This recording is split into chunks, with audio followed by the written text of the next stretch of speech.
may shorts na din sa loob. Yun ang maganda. Kapag may bumibili ka ng skirt, iba pa yung cycling, parang ang hassle, tas iba yung kulay.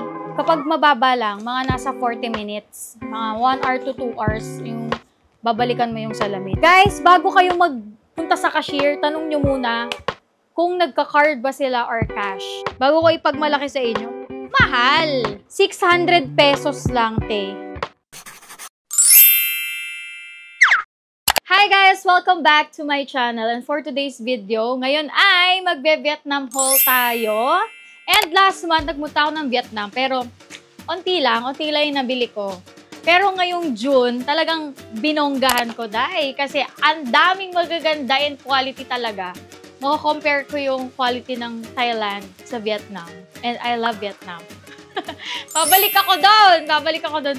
Sa dami nito, parang kala mo daming nakalimutan. So, yun nga, magbe-Vietnam haul tayo and uunahin natin mga nabili ko sa District 1. So, sa mga nagpaplanong mag-Vietnam, so, shopping tip, alamin nyo na kung ano yung meron sa District 1, kung ano yung mga hinahanap nyo. Katulad ngayon, sasabihin ko ngayon kung saan ko nabili yung mga nabili ko. Para hindi kayo mahirapan, sa iba-ibang district, meron din silang branch. Pero kung ilang araw ka lang sa Vietnam, talagang mauubos yung oras mong kakalakad. Kaya kung ako sa'yo, mag-grab ka na lang. Okay, let's start. So, yung outfit ko for today, ito ay from Sibling House. So, si Sibling House, ito yung mga nakita ko sa TikTok shop ko talaga. And ito, yung damit ko, ito yung halter top. Tama ba? Yan, halter top. And, tumatiging-ting na 225,000 Vietdong, hindi peso. So, in peso, siya ay 479 pesos lang. Pero maganda. Worth it yung bili ko dito. So, ito yung sando. Parang sando ng bata. Parang sando ng bata. Ayan. 351 pesos. Parang nag-online selling ako, te. So, ang gaganda ng top ng Sibling House talaga. And, guys, medyo pamkikay si Sibling House. Bagay siya sa weather ng Pinas talaga. Kasi sa Vietnam, humid din yung weather. So, perfect siya. So, ito next ay... So, yung shirt, ang ganda nito. Cute shirt lang siya. So, mahilig ako mag-t-shirt. So, ito naman ay... Kung naghahanap kayo ng mga quality shirt, sa Sibling House meron. Sa totoo lang kung nahawakan nyo, maganda. Wala pa to sa 500 pesos ang alam ko. Sibling House, perfect. So, kung maghahanap kayo ng quality ng shorts, madami po talaga sa Vietnam as in, promise. Itong palda na to, na hindi ko alam bakit ko siya binili. Yung low waist na skirt, nagandahan ako sa kanya kasi, ayan nga, may pa-ribbon siya dito. And, ang ganda niya. Di ko alam kung saan ko nabili to mga Mima, pero walang mga brand kasi to. May mga store kasi na no brand talaga yung mga tinitinda nila. As in, kung shorts, palda, yun. Yung mga skirt na nabili ko nasa 300 plus lang yun eh. Kung ayaw nyo nang may kalintulad dito, bili kayo doon. Last sa District 1, ito yung brand niya na Flame brand. So, ito, kaya ako siya binili. Ayan nga, pag may event. Ang ganda niya, te! Ang ganda, promise! Grabe yung shop na to. Tingnan nyo naman, para kung bumili ng Chanel. Nandito yung resibo. Ayan. So, ito ay tumataging-ting. Ay, wala. Ano lang siya? Card lang, te. So, ito, medyo alam ko mahal to. Alam ko nasa 2K to, madam. Alam ko sa Nguyen to eh. Nguyen Quan 1 sa District 1. Yung plain, ayan, size ko dito, extra small ako, pero kasya sa akin yung small. And nga pala ha, FYI, yung mga malalaki ang bubelya, medyo mahihirapan kayo sa Vietnam kasi kasya siya sa arms, pero pag i-close na at malaki ang bubelya mo, medyo mahihirapan kayo. Yun yung naging isang problema ng kasama ko. May mga plus size pero bihira siya. Ewan ko ba, ba't pinopromote lang doon mga petite? Nakita ko to, nainggit ako ngayon dun sa isang nagsusukat doon sa store. Nakita ko nung sinuot niya. Hindi ako nagpatalo, sabi ko gusto ko din yun. Tingnan. So, ayan siya. Ang ganda niya, promise. Okay, tapos na tayo sa District 1. Ngayon ay magpo-proceed na tayo ngayon sa District 2. Dahil meron akong pupuntahang wedding, ito yung napuntahan ko, yung Dap Hill Studios. Itong hilera ng Dap Hill Studios, puro formal attire siya. Lahat is pang gown, long gown, and pang mga suit. Ayun. So, dahil may parating akong kasal ngayong July, hindi na ako nagdivisoria dahil maraming murang long gown doon. Sakto lang talaga na nung bumili ako, hindi ko alam kung mura ba siya. Pero, bago ko ipagmalaki sa inyo, mahal! Mahal siya, te! Mahal siya, te! Pero Pero maganda siya, te. Pasok siya, te. Ngayon kasi, kaya ako bumibili ng mga ganito. Kasi ibibenta ko rin naman siya. Or kung hindi ko siya ipaparent or ipapahiram. Depende kasi. Kung gusto nyo i-rent to, bilhin nyo na lang. Kasi baka naman mamay, pag pinarent ko, balik sa akin. May tas-tas, may ano. So, ayun nga, ang ganda ng mga gowns dito sa Dap Hill Studio. So, magkakatabi tong store na to, puro gown. Ngayon, bago ka bumili sa isang store, ikutin mo muna yung store na yon bago mo bilhin yung pinaka inaay mo talaga na gown. Next naman natin, isa pa to. Seco D. Another Seco D. Eto, dapat susuotin ko ng graduation ni Mabi. Kaso lang, masyado naman akong pa-main character kung ito yung susuotin ko, te. Para naman akong mag-18 roses dito. Eto siya. Susuotin ko sana ito ng graduation kasi nahiya ako. 455,000. 100 pesos. Te, hindi ka nalugi dito, te. Maganda to. And, guys, alam nyo ba na may mga stores na kapag bumili ka ng dress, meron silang kasamang cycling. Sana lahat ng nagbebenta ng dress, may cycling na rin silang kasama. As in, ka-color ng damit. Ganyan. So, bakit ko siya binili? Ang cute lang ng design niya, te. Ayan, ito ay 295 Viet Dong. 628. So, ito ay may shorts na din sa loob. Yun ang maganda. Kapag may bumibili ka ng skirt, iba pa yung cycling, parang ang hassle, tas iba yung kulay. Okay, next natin, shorts.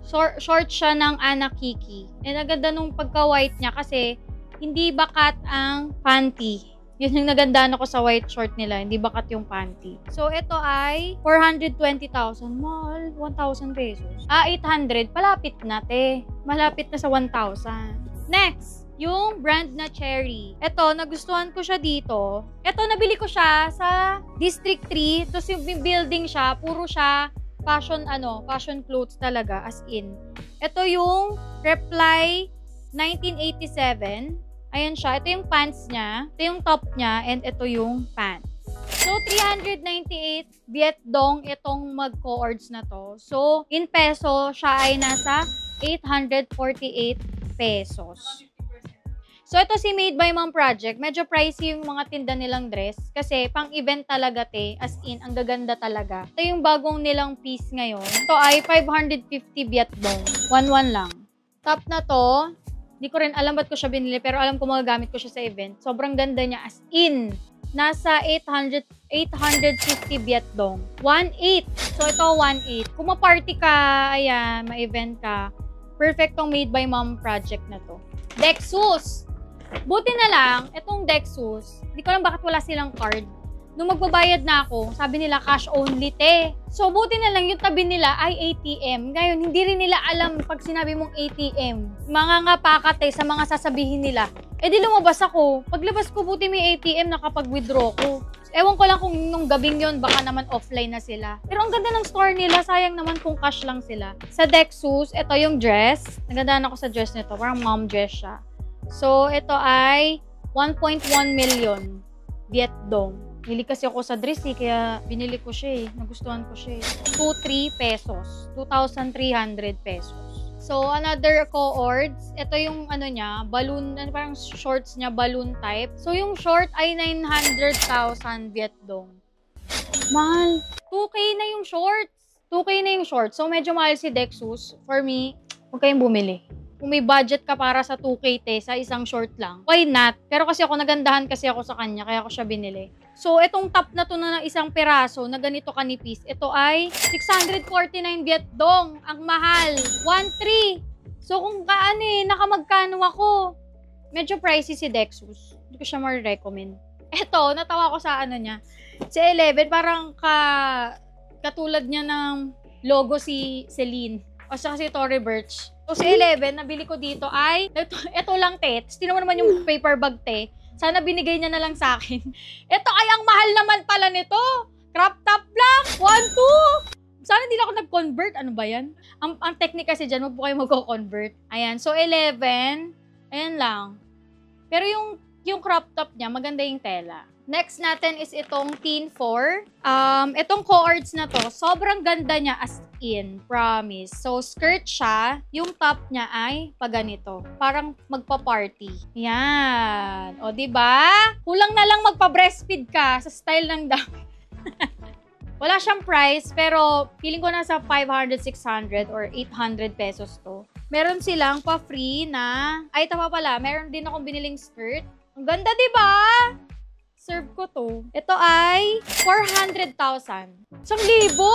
So, ito, pa-free nila. Pa-free nila to. Naawa sila kasi ang mahal ng binili ko. Ito, maganda din yung Kido. As in, cute-cute siya. So, ang namin nagtatanong sa akin kung saan ko daw binili yung outfit ko nung nanood kami ng Boyz II Men concert. Yun po, nabili ko to sa Kido Studios. So, partner siya. So, di ko alam kung magkano to. Pero feeling ko nasa 800 siguro to. Okay siya. Maganda siya. Si Cara Club, napansin ko sa para siyang pen shop dun. As in, yung vibes niya, para siyang pen shop. So, nabili ko na to. Nabili ko tong skirt. Naka-black ng 350,000. O, diba? Nagdi-discount sila. Magkano yun? O, ang mura ng skirt nila. Guys, maong to ha. Tapos, may short sa loob. Next natin, Gout de June. Ayan. Ito, ang ganda. Ito yung sinasabi ko sa inyo, na pag bumili ka ng dress, ito, ang ganda ng dress na to. Promise! Saan ba ka pwede pumunta na pwede natin suotin to? Sobrang ganda niya. Ewan ko, bet na bet ko, makikita nyo, yung lahat ng binili ko sa Vietnam, puro eyelet, tsaka may mga ganitong klase ng design. So, kapag bumili ka ng dress, meron siyang, tingnan nyo naman! May inner siya! Meron na siyang boxer short. Tama ba? Cycling boxer short. Ano ba yan? And then, ito ay tumataginting na 460,000. 980 pesos. Ito, yung mga sando nila, sando na padded na. Ito ay 145 Viet Dong. So, ito ay 300 pesos. Pero may pad. Siguro yung pad kasi mahal. So, bumili ako ng black and white. Oh, magaganda. Magaganda yung top nila. Gen Z top na naman tayo, guys. Mga pormahan yan. So, ano siya? Halter siya na ganyan. Then, papasok mo yung, ano mo dyan. Yan. Yan yung mga porma ni Yani pag pumapasok sa bahay. 255,000. 543 pesos. Ofra. Top and shorts na nauuso sa mga Gen Z. Mga nauuso sa Gen Z. Ewan ko ba't ko siya binili. Ate, pwede ka mag-skirt, mag-basic top dito. Tapos Adidas ka lang na shoes. 215,000 Viet Dong. So, siya ay 458 pesos. Pag ito ginawang boxer ni Jun sa bahay, ang cute kasi ng color niya, ng design, ng stripes. Blue. Parang short ni Bella to. Kaya ni Mabi. Parang boxer nga ni June. So, same price lang, 453 pesos. So, ito naman, tube top na babagay dito sa jeans kasi nauuso to, te. Diba, Gen Z? Ganito yung forma ng Gen Z. Diba? Ito ay 809. Para akong si Jolina dito. Alam nyo, kung tatanungin nyo ko, sobrang saya ko sa mga nabili ko sa Vietnam. Next, itong Mayu. Ito, dalawa yung Mayu natin. Hindi naman sa, na ang ganda-ganda talaga ng brand ng Mayu. Pero promise, ang ganda talaga niya. Another cute co-ords. So, ito siya. Ayan, oh. Tapos, skirt. Ito, pag mga kikay-kikay, girly-girly outfit, itong si Mayu, ang marereko ko sa inyo kasi ang dami talaga as in. Tapos ito co-ords to. Ito ay tumataginting na co-ords na siya. 365,000 Viet Dong. So, co-ords nito ay 700 pesos. Ang ganda. Next natin ay itong balloon na tube top. 522 pesos. Okay na. Ang ganda kasi ng kulay niya eh. Kaya ko siya nagustuhan. Another co-ords. Wala ng presyo to, te. Kasi nasuot ko na to. Ito pala, partner sila. 385 pesos. Ay, Viet Dong. 820. Another halter top na naman, mga mima. Ayan. And then, skirt. Tumataginting na 430 Viet Dong. So, partner siya ha. So, ay 900 pesos. Not bad, te. Kasi sobrang ganda as in. So, next. Ito naman, another dress. Sobrang cute niya. Ito ay 345 Viet Dong. 735 pesos. Ang cute! Yan, gusto mo yung mga ganito, diba? Tapos lalagyan mo ng t-shirt. Diba ganun ka? Oh, diba? Akala nyo, di ko alam yung ano ni Yani, ha? Another cute top ng Mayu. Ito. Ayan siya. So, ang ganda rin ng t-shirt nila dito. So, ito, di ko alam kung magkano to, pero wala pa to sa 300 pesos, ang alam ko. Next, skirt ulit. Hindi ko alam ba't ko na naman binili to, ba't naman may skirt na naman ako. So, ito, wala pa tong, ayan o, yung brand niya, ganyan lang. Ay, ito pala, may presyo. 315 Vietdong. Feeling ko mahal to. Parang tennis skirt. 671 pesos. Ito, ang brand niya ay Me. Ang ganda nito. Tignan nyo. Perfect. Oh, anong bet na bet. Pag nag-uusap sila, alam kong gusto nila yan. Feeling ko nasa ano to, 1,000 or nasa 800. Ang ganda ng tela niya eh. Imposibleng ganun lang siya kamura kung 200, 400. Another top. Ba't ka bumili nito? So, ito ay 280 Vietdong. Ito ay 596 pesos. Pero ang nipis niya sa 596 pesos. And nga pala, shopping tip. Guys, bago kayo magpunta sa cashier, tanong nyo muna kung nagka-card ba sila or cash. Kasi meron akong napuntahan doon, di ko na siya nabalikan. Baka hanggang ngayon naantay niya ako. Sabi ko, babalikan ko siya. Hindi ko na siya nabalikan kasi ang layo ng ATM. So, dapat tanungin nyo muna kung may nagka-cash sila or nagka-card. Medyo nalilito sila sa small and medium. So, sasabihin nyo lang, size S, size M. Pag na silang small, S only S. Tapos parang hanggang L lang sila meron madalas. Wala silang extra large. So, next natin ay, eto, Season. Kana David Quezon. Nakita ko siya. So, pumunta kami doon. And ang nabili ko doon ay salamin. Kala mo talaga, yung reading glass. Nagsusukat din naman sila ng mata. Pero kasi parang, depende daw sa grado mo. Kapag mababa lang, mga nasa 40 minutes. Mga 1 hour to 2 hours yung babalikan mo yung salamin. Pero kasi sabi ko sa Pinas nilang paltan. Okay, tapos ito yung lagayan niya ng glasses. Ayan, ganyan siya. Leather, maganda-ganda. And then like this, ganyan siya. Ganyan lang siya. May mga nagtatanong kung saan ko nabili yung red bag ko. Ito po ay si Cho Fifth. Doon ko po nabili. Itong red bag ko na to, nagamit ko nung nanood ako ng Boys to Men. And ito po ay sa Cho Fifth. Ito ay na tumataginting na, alam ko nasa 2K to. Nasa ganun ang presyo nitong bag na to. Pero guys, worth it yung presyo ng bag na to kasi ang ganda talaga ng leather niya. Nung una, isang bag lang binili ko, te. Nung pagbalik ko nitong June, dalawa na sila. Dalawa na. Bali, 3 Cho Fifth na. So, ito yung malaking version ng red. So, ito yung blue. Ayan. Yung powder blue, itong malaki na to, itong malaking version. Ayan. Para akong college student, eh. Magkano itong si cement blue? Small version. Si red. Ayan. Ito si baby bag. Ito si mommy bag. 2,700 pesos. Itong malaking bag. So, not bad kasi ang ganda talaga ng leather niya. And, pasok sa style, te. Ito yung next bag. Anong tawag sa ganito, madam? Ayan, canvas bag. So, ito ay tumataginting na 2,500 pesos. Perfect kasi nga, mommy bag. Tapos na tayo sa bag. Ito na ang pangmalakas ang binili ko from District 3. Ito yung mga sinusukat ni Tariray nung isang gabi. Yung mga shoes. Guys, sasabihin ko sa inyo, sobrang mura niya. Kasi yung 3K pesos ko, nabili ko na shoes doon ay 6. Pero sobrang ganda kasi, kaya ko siya binili. Yun nga, pag may event, ayan, mga sandals. 600 pesos isa. Di wala ng 600 pesos na sapatos dito sa Pilipinas. So, nabili ko yung mga shoes, mga heels sa Naga Shoes. Ayan, sa District 3. So, unahin na natin itong silver. So, itong sandals na to ay 573 pesos lang. As in, ang ganda, te.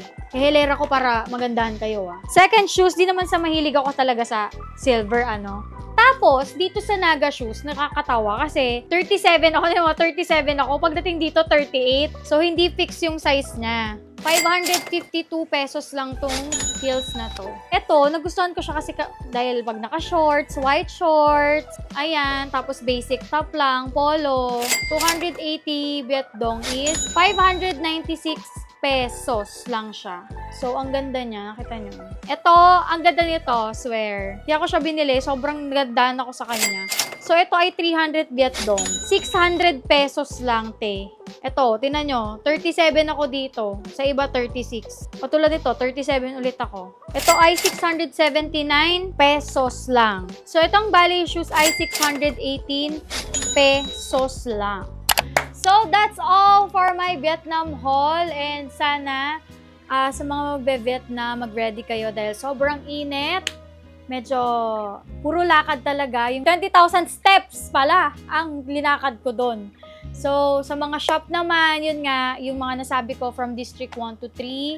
na mga outlet, yun yung mga nandun. Guys, masarap ang food ng Vietnam, lalo na yung mga nasa gilid-gilid lang, as in. Yun nga, alamin nyo muna yung mga shop bago kayo magpalipat-lipat. Kasi nga yung mali namin, punta kami dito, punta kami doon, balik kami sa ganyan. Bago nyo bayaran, tanong nyo muna kung card or cash lang sila. Sa size naman, di sila yung small, medium, large. Sabihin nyo lang S, M, and L. So, pag pupunta kayo ng Vietnam or magta-travel kayo going to Vietnam, huwag na kayong mag-shopping dito mga mare. Doon na kayo mag-shopping kasi mas okay doon, mas mura. Para hindi din madaming damit na dala mo. Doon ka na bumili as. Yun lang guys. Thanks for watching. Bye!